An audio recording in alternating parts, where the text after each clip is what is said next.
Welcome to the Slop Temple. We pray this video helps.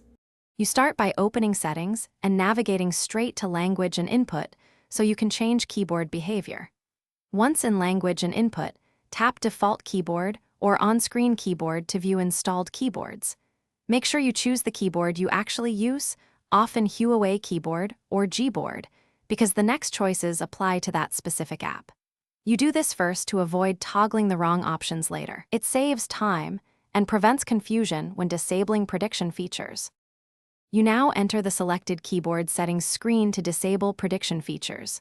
Once there, locate text correction or typing settings and toggle off predictive text, autocomplete, and next word suggestions. If the keyboard offers personalized suggestions or cloud suggestions, turn those off too because they pull learned data to predict words. Make sure to confirm any pop-ups asking to clear learned words. Clearing training data removes prior suggestions and ensures the change takes full effect across apps. You finish by testing in messages or notes to ensure prediction is disabled. Type a few common phrases to verify no suggestions appear. If predictions persist, go to Apps, find the keyboard, clear cache and storage, or update the keyboard app from App Gallery. This resets stored models.